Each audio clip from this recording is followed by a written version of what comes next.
In plants में cuticle thick होती है।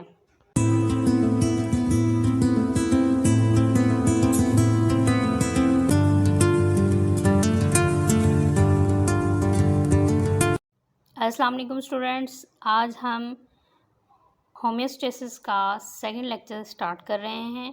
इससे फर्स्ट लेक्चर में हमने डिस्कस किया था होम्योस्टेसिस के बारे में कि होम्योस्टेसिस एक्चुअली में है क्या।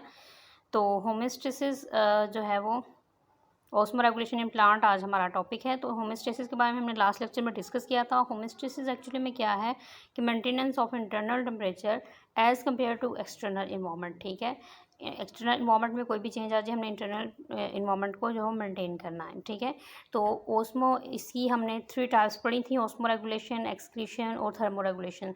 तो आज हम ओस्मो रेगुलेशन इन प्लांट्स और एनिमल्स के बारे में बात करेंगे कि प्लांट्स में इनकी क्या स्ट्रेटजीज़ हैं और एनिमल्स में इनकी क्या स्ट्रेटजीज़ हैं। ठीक हो गया। तो सबसे आज का जो हमारा टॉपिक है वो है ओस्मो रेगुलेशन इन प्लांट्स। तो प्लांट्स में बेसिकली 3 टाइप्स हैं, हाइड्रोफाइट्स, मीजोफाइट्स और जीरोफाइट्स। ठीक है, with respect to the availability of water. Hydro का मतलब है वाटर, ठीक है। मीज़ो का मतलब है मॉडरेट, ज़ीरो का मतलब है ड्राई। ठीक है, यानी कि ड्राई कंडीशन रिड्यूस्ड। ठीक है, तो हाइड्रोफाइट्स में सबसे पहले जी आते हैं फ्रेश वाटर।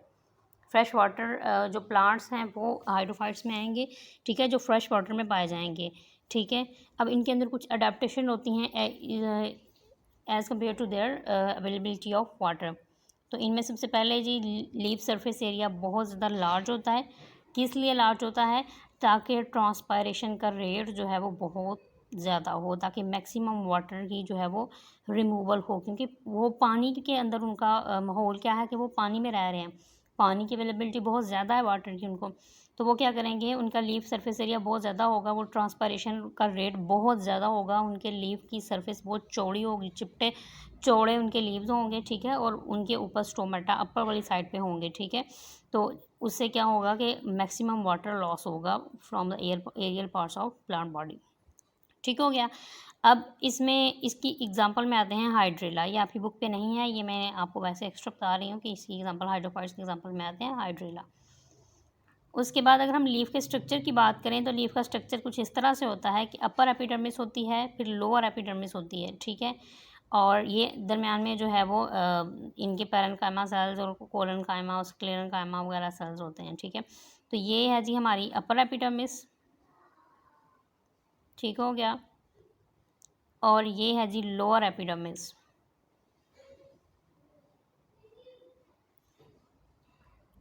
ओके, ये अपर एपिडर्मिस और लोअर एपिडर्मिस। अब जो जिन प्लांट्स को वाटर की अवेलेबिलिटी ज़्यादा होगी, जो हाइड्रोफाइट्स हैं, इनमें जो गार्ड सेल्स और स्टोमेटा होते हैं वो अपर एपिडर्मिस पे होते हैं, अपर साइड पे होते हैं। ठीक है, और बहुत ज़्यादा ही मिकदार में होते हैं ताकि मैक्सिमम वाटर लॉस हो सके। और जिन प्लांट्स में वाटर की अवेलेबिलिटी कम होती है उनमें जो स्टोमेटा होते हैं वो लोअर एपिडर्मिस पे होते हैं ताकि वाटर को मैक्सिमम सेव किया जा सके, मैक्सिमम महफूज किया जा सके। ठीक है, कंजर्व किया जाए।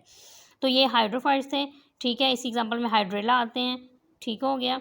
उसके बाद नेक्स्ट हम बात करते हैं मीज़ोफाइट्स के बारे में। तो मीज़ोफाइट्स क्या है कि इनको मॉडरेट वाटर अवेलेबल होता है, यानी कि नॉर्मल पानी इनको अवेलेबल होता है, ना बहुत ज़्यादा ना बहुत कम। ठीक है, तो वाटर की सप्लाई जो है इनके अंदर मॉडरेट होती है। ठीक है, स्टोमेटा इनके क्लोज और ओपन होते हैं with respect to the availability of water, यानी कि जब स्टोमेटा उनको ओपन तब होंगे जब पानी उनके अंदर होगा, तो स्टोमेटा ओपन होंगे, ट्रांसपरेशन हो जाएगी। जब तब पानी नहीं होगा तो स्टोमेटा क्लोज होंगे। ठीक है, और वाटर को मैक्सिमम सेव किया जाएगा। इस एग्जांपल में आते हैं ब्रासिका, रोज़ और मैंगो। उसके बाद जीरोफाइट्स हैं। जीरोफाइट्स जो है ये रिड्यूस्ड वाटर, इनको बहुत कम वाटर की अवेलेबिलिटी होती है, ये डेजर्ट्स वगैरह में होते हैं, सहराओं में। ठीक है, सहराई इलाकों में।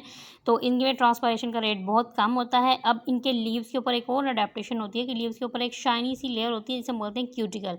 तो इनके लीव्स की अपर एपिडर्मिस के ऊपर एक मोटी थिक क्यूटिकल होती है। ठीक है, तो ये क्यूटिकल की क्या नेचर होती है? थिक क्यूटिकल जो है वो वैक्सी होती है और लेदरी होती है, यानी कि वैक्सी होती है कि वाटर, वैक्सी और लेदरी होती है कि वाटर उसमें से ट्रांसफर नहीं हो सकता इजीली। ठीक है, वाटर को ये लॉस से बचाने के लिए इसमें ये अडॉप्टेशन होती है। सेकंड, अब इनके अंदर क्या होता है कि एक और बात, इनमें एक वाटर की अवेलेबिलिटी बहुत कम है, तो इनके जो स्टोमेटा हैं वो lower surface of the leaf होंगे और डिप्रेशंस में होंगे, गड़ों के अंदर स्टोमेटा होंगे, ताकि मैक्सिमम वाटर लॉस हो सके प्लांट की बॉडी से, क्योंकि उनको तो पहले ही पानी की कमी है, ठीक है, बहुत लेस वाटर में जो है वो सर्वाइव कर रहे हैं।